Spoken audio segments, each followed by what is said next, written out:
You're listening to the Free to Be Mindful podcast, which invites you along on a journey to learn of mindful living, grow in mental health, and inspire through personal growth. In a world where we can often feel much stress and overwhelm, this podcast provides bite-sized tips and real talk conversations, empowering you to embrace mindfulness and nurture your full potential. I'm your host, Vanessa De Jesus Guzman, educator, licensed professional counselor, entrepreneur, and mom. I'm passionate about helping others live life with peace of mind and ease of heart without losing their, here we go.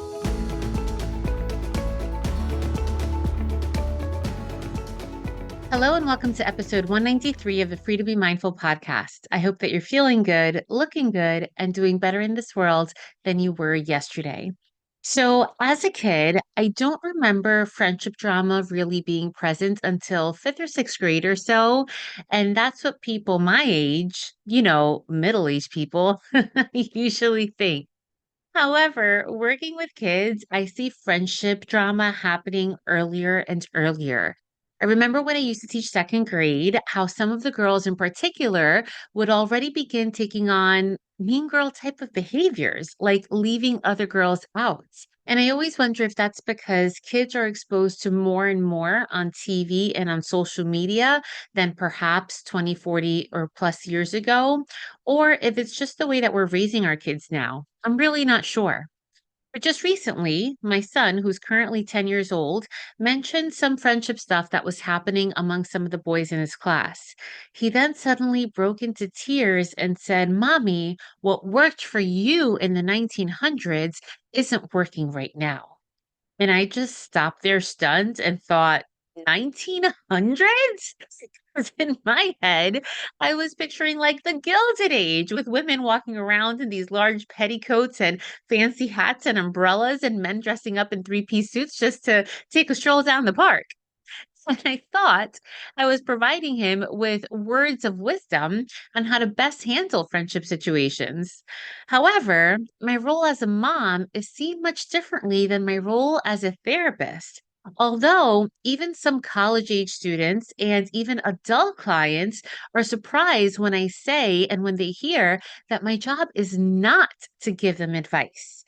It's to help them see things through varying perspectives, to help them gain a deeper sense of self awareness, to help them understand what they've been through so they have a better sense of where they're going and make better decisions. The therapist role is very different from that of a BFF or that of a mom. And the thing is that we live in an era where there is advice and guidance found just about everywhere. From our relatives who speak about their own experiences to social media influencers on TikTok with their take of the day to individuals in our professional networks and social circles. We've really moved away from the era of Ask Annie. Remember those? And we're just more in a technologically advanced culture where we have answers literally at our digital fingertips. I'm sure, yes, some of the advice is essential, helping us find resources and gain information that can apply to both health and wellness, relationships, work, and financial goals and day to day habits. And it makes me think of what I do alongside my other business partners of the Latinx Practice Collectives, this other business that we have together where we help Latinx clinical entrepreneurs become the CEOs of their dreams to take their businesses to the next level. And receiving business advice from someone who is successful and has made it definitely helps the listener get new insights and new perspectives that can help guide them through uncharted territory. Because after all, you don't know what you don't know. But I'm sure you can see where I'm about to go with this. Some advice is wonderful and needed, and on the other hand, sometimes other advice can be unwelcome. Maybe it's from a loved one that means well, but doesn't have the best execution. Or maybe the advice is understanding of what it's like to be in your situation. It can be from a lack of common ground, a difference in experiences or mindsets that come from a lot of things, including various ages, challenges, cultures, backgrounds. And although the intention from someone else can be pure, it doesn't necessarily mean that it's going to align what holds true for you. And of course, advice can also come from a place that doesn't have your best interest in mind, which is why it's so important to invest in trust and faith in yourself and your own decision making skills. So, when we receive this unsolicited advice, how do we navigate it? Well, you know the popular saying, take the advice with a grain of salt. And this is important for so many reasons. The first is it helps us practice awareness with our surroundings. With so much information flowing around us all the time, it's important for us to learn to create our own filter for ourselves so that we can not only take in with what resonates with us, but we can also find credible sources and weed out the fake news that perhaps may not apply to us. Second, it helps us practice self awareness. When we become much more comfortable with the truest versions of ourselves, we then build cognitive thinking skills and confidence in our decisions and in our own ideas. Third, it allows us to take reign and responsibility over our own actions. Reign because it gives us the power to do things that benefit and help us grow, and responsibility because it emphasizes the importance of learning from our mistakes, even when we have to learn the hard way. Fourth, it reminds us to not always jump the gun. Exercising things with a degree of skepticism while also remembering to keep an open mind is significant because it actually encourages us to keep going, especially in a world where we're used to either getting our way or throwing in the towel real fast. So, for example, if we receive negative feedback, we might become our own roadblock by thinking to ourselves, well, I'm just not good enough for this. Or if we're told not to pursue something or someone, we may default to, this isn't right for me, or they just aren't for me.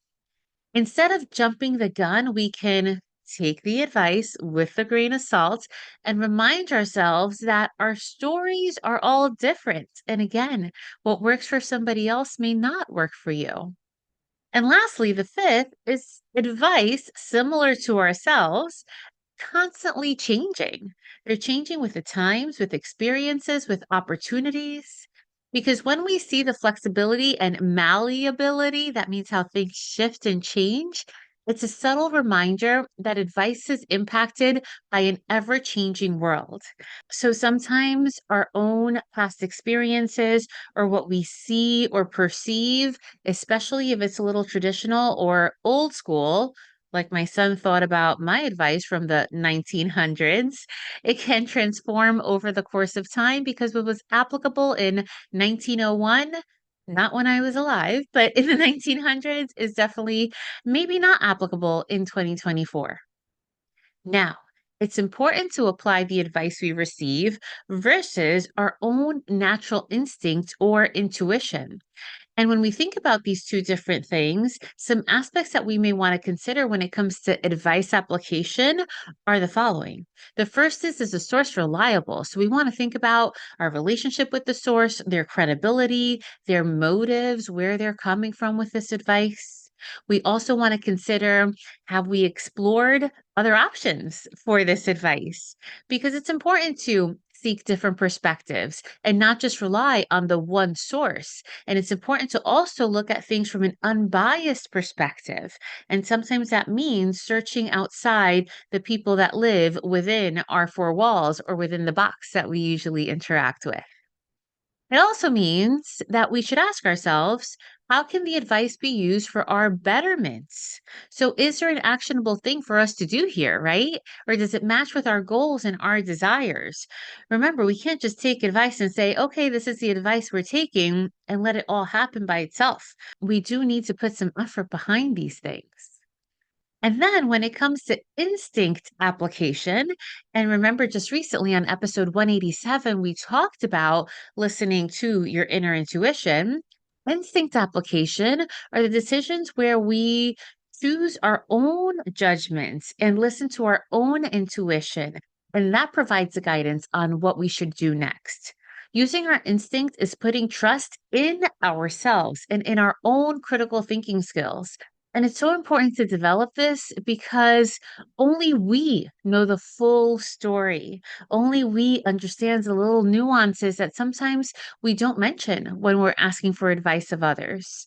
Because when we seek advice about a relationship we're in or in a career path we're pursuing, it comes from the outside looking in, which can be beneficial, but there's also some benefit when it comes from within.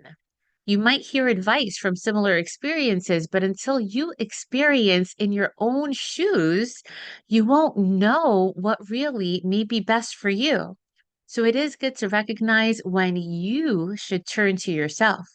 Also, think about it. How many times have you heard someone say, I really don't know why I did this, but it just felt right, right?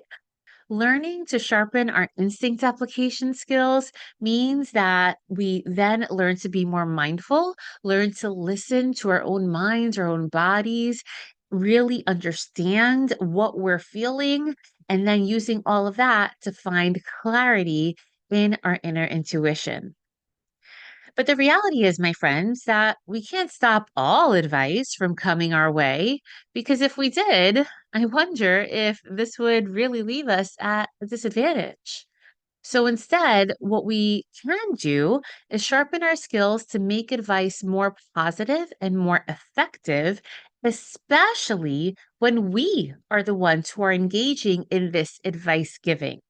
So, some tips to ensure effective feedback when we are giving advice to others include first, to make the advice solicited. That means that they are asking for our advice. So, we want to make sure that we are not stepping past or stepping on any boundaries, and that the person we're speaking to is looking for a confidant and is asking us for our thoughts. We also want to challenge active listening, which can be also called mindful listening. We want someone to feel comfortable sharing their story, and we want to make sure that we hear, truly hear what they're saying, not just for a response, but truly to understand and comprehend and consider what they intend to get from us before we jump to respond. We also want to do a temperature check of the type of advice that we are giving. Check if you're expressing it in a helpful way or conveying it in a kind tone, because we want to appreciate the vulnerability and honesty that it took someone to even come to us for this advice. Also, let the advice be a conversation rather than a lesson. For example, if you do have a piece of advice to give, let the receiving end bounce back ideas or thoughts as well, or offer their own thoughts. Something I often say in and out of the therapy room is, well, I wonder how things would go if dot, dot, dot. When I say I wonder, that means I'm just planting a seed, right? Having the person then think about it from their perspective instead of just direct advice giving that may or may not go well or may or may not be well received or even worse. Also, keep an open mind, not just when receiving advice, but when giving advice too. When we are open minded, we might see new possibilities ourselves. Also, it reminds us that there isn't just a one way to approach things, and a one way fit or a one size fits all isn't the only solution out there. And maybe we can learn things in the process too. And lastly, be respectful. This includes having honest conversations, having empathy, and having good communication skills. We know that people have different backgrounds, objectives, and journeys, and recognizing that our goal isn't to fix their issue, but rather when we recognize that our goal should be to support them through their learning or through their healing process is a major way of how we can be kind and offer grace while still giving great feedback. And when we receive advice and make decisions from the advice that we receive, here are a few things to keep in mind. Last thoughts. First, do an assessment of sorts, right? Really discern what the problem or what the question is.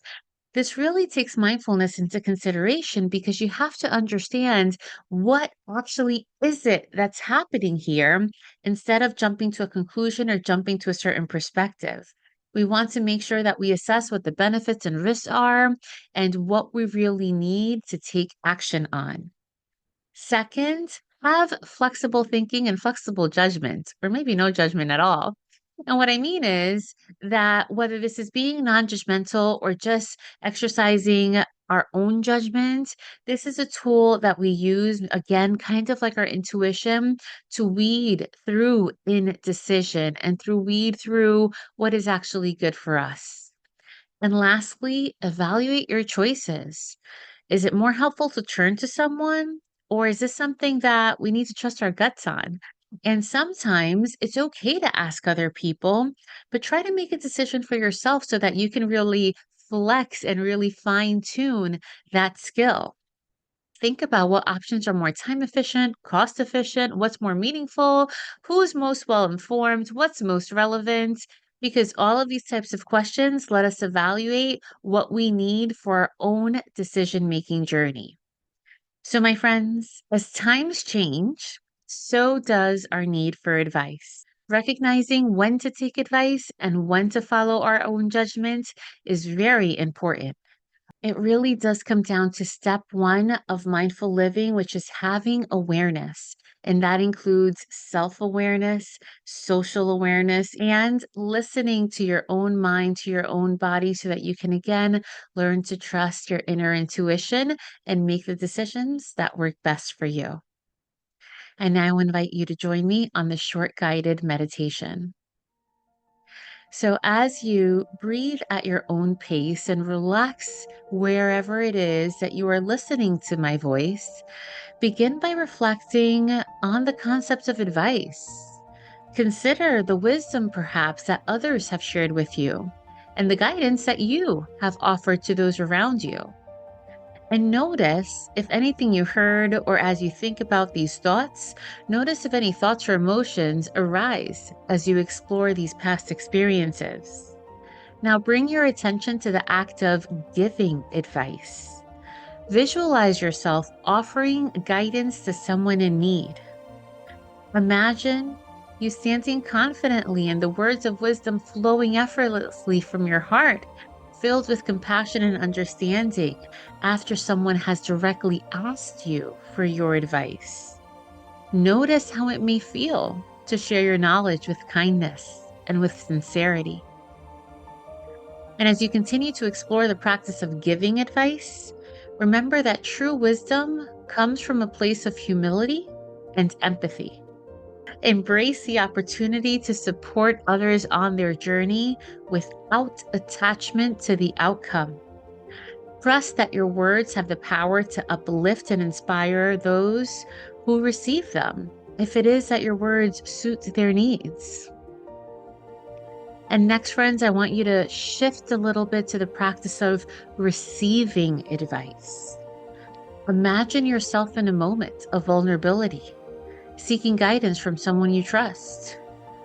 Open your heart and your mind to the wisdom that is being offered to you, allowing yourself to be receptive to new perspectives and new insights.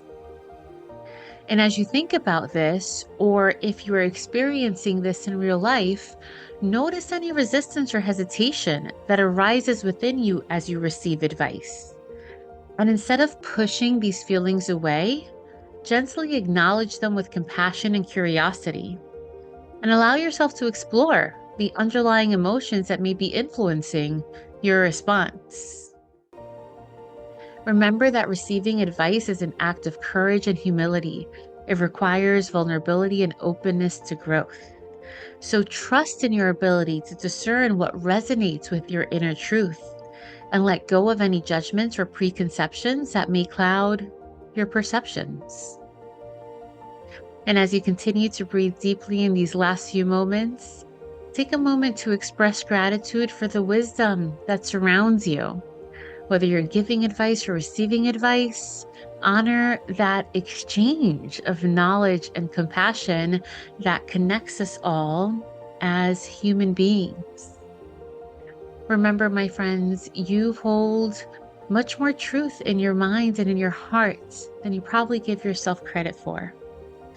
And always remember that in a world where you are free to be anything that you want to be, you are always free to be mindful. Catch you next week.